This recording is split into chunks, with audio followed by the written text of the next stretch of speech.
Hello, I'm Xipeng from Chinese Academy of Sciences. Today, I'm going to introduce our research work, coooooper, testing the binding code of scripting languages with cooperative mutation. It's a joint work with researchers from Tianjin and Pennsylvania State University. As we all know, scripting languages is very useful and powerful. It's easy to learn and develop. Nowadays, scripting languages are integrated into document processing programs. For example, JavaScript code is integrated into PDF and HTML.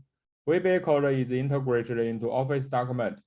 In these programs, embedded script code are usually used to manipulate the content elements of a document. Vulnerabilities in this embedded scripting language are very dangerous. Attacks can exploit vulnerabilities in these programs to execute ambitious code and take control of the system. And every year, many vulnerabilities are discovered in embedded scripting system. So it's essential for us to design effective methods to find bugs in embedded script code. First of all, let's look into the internals of document processing programs. The input contains two parts. Native objects represent figures, text, and even annotations. Script code contains scripting languages like JavaScript code here. The program has two components to process inputs. They have native code to handle native objects and use language interpreter to execute script code. To connect the two different components, these programs usually have a binding layer to do translation. However, the binding layer is too complicated to be 100% correct, and the bugs are inevitable. Previous work, like FiveCardinal, only focuses on mutating the script code, which may miss complicated bugs. Here is a heap overflow bug from Adobe Acrobat. So attacks can use this vulnerability to run arbitrary code remotely. It's so severe that we were awarded with $2,500 bounty for this particular vulnerability, and it has been fixed. Then let's see how to trigger this vulnerability. First of all, in native objects, we must insert one actual element into funds with array. Then in script code, we must utilize JavaScript code to change the zoom type of the document to RefW. So as you can see, to trigger this vulnerability, we must mutate both native objects and script code. And the traditional one-dimension mutation further cannot find this sort of vulnerability. Inspired by this vulnerability, we wanted to design a new solution to discover this sort of vulnerabilities related to both native objects and the script code. Our solution is cooperative mutation. We mutate both native objects and script code in cooperative manner. So we come to the problem, how to achieve cooperative mutation. First of all, we need to infer the relationship between native objects and script code. And then we use the inferred relationship to get a mutation in both sides. Specifically, if a scripting API has a potential connection with some objects in a document, we will assign these objects a high priority for mutation. Otherwise, we just randomly choose some objects for mutation. To achieve cooperative mutation, there are several challenges to be solved. The first challenge is how to infer the relationship between native objects and script code. Once we have the relationship, we need to solve the second challenge, how to use the inferred relationship to get a mutation. However, when we solve these two challenges, we encounter a new problem, that there are so many native objects. That means we will have a huge search space for inferring relationship and getting mutation. It's not doable. To solve this problem, we need to reduce the search space. So how to reduce the search space? We plan to categorize all native objects into different classes according to their semantic feature. So let's come to our challenge 0. How to class the native objects into semantic similar classes. Then let's figure present an overview of our solution. It has 3 components. The first component is object clustering. It clusters a large number of native objects into a small number of object classes according to their semantic feature.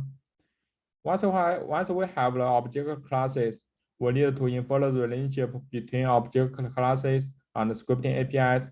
This is the purpose of our second component, relationship inference. This component utilizes a statistical method to infer the relationship.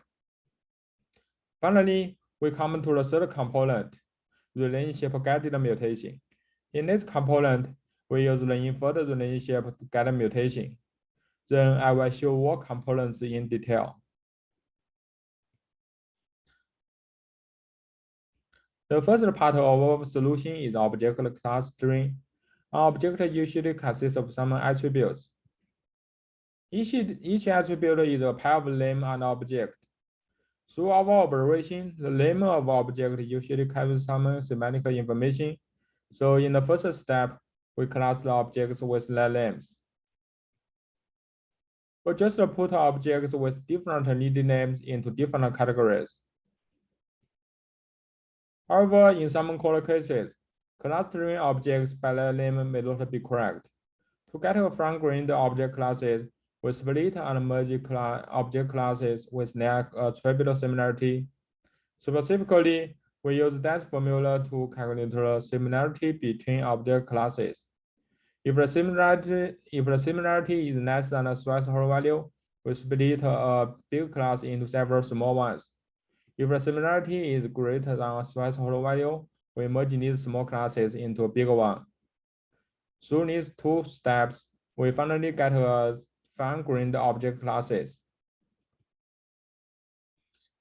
The second part of our solution is relationship inference. We take 2 steps to infer the relationship. In the first step, we do execution logging for all samples and divide them into 2 sets, success set and failure set. Specifically, we prepare a testing code and insert the testing code into the orange sample. Then we use the application to open a new sample. If the testing code successfully finds related elements, we put the orange sample into success set. Otherwise, if the testing code cannot find related elements or produce error, we put the orange sample into failure set. So through this first step, we have divided all samples into success set and failure set.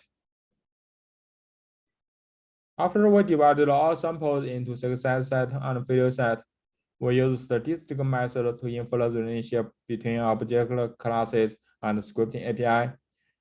And finally, we get a relation map. As you can see from the map, the success rate is the percentage of samples that contain this class of objects in the success set. The failure rate is the same percentage in failure set. And the difference is the difference between success rate and failure rate. We think the different value represent the strength of the relationship between object class and scripting API. In the second part of our solution, we have got the relationship map between object classes and scripting API. In this part, we will utilize the relation map to get a mutation. First of all, we determine target API group, and then we take a traditional method to generate a script code. For native objects, we get a seed sample and select objects in this sample for mutation. Specifically, we refer to the relation map and design algorithm to calculate the mutation probability for each object in the seed sample. In general, the mutation probability is positively correlated with the strength of the relationship. Then we select some objects with higher mutation probability and mutate selected objects in 3 mutation strategies. Finally, we synthesize the mutated samples and script code together and produce the final input. So let's walk over our solution.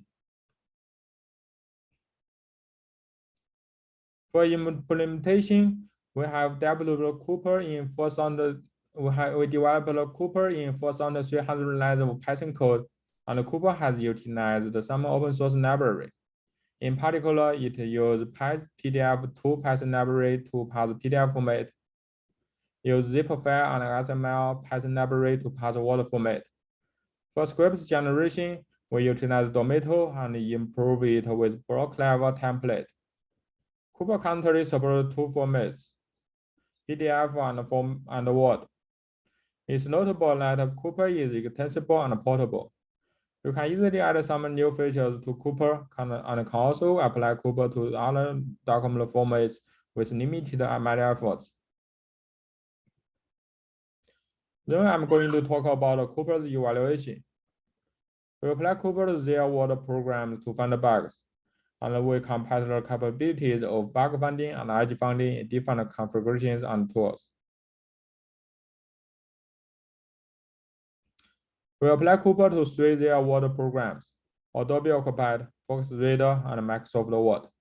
In 4 months, we totally found 134 previous unknown bugs and got 33 CV numbers, and 59 bugs have been fixed.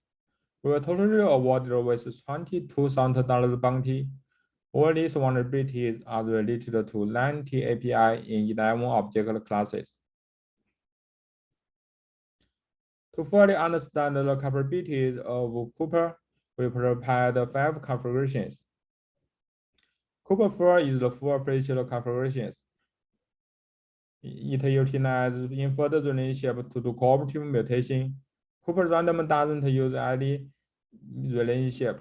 It just randomly chooses some objects and scripts code for mutation. coooper object only mutate native objects without any mutation for scripts code. On the contrary, coooper script only mutate scripts code. The last experiment is conducted with Tomato. Since Tomato is originally designed to test the general JavaScript code, we add a JavaScript template of PDF and a VBA template of Word document. We apply the different configurations on Adobe Acrobat and record the bug finding history in 1 week. As we can see from this figure, coooper 4 found 18 bugs in 1 week, which is the most among all configurations. This result proves our concept that cooperative mutation is essential to find bugs in binding code. We also do the experiments on Fox Reader. The result is similar to Adobe Acrobat. coooper 4 always found the most bugs. To test the edge finding ability, we apply all configurations to Adobe Acrobat and record their edge finding history in 1 week. We record both scripts coverage and native coverage. As you can see from these two figures, coooper 4 can find the most in both types of coverage.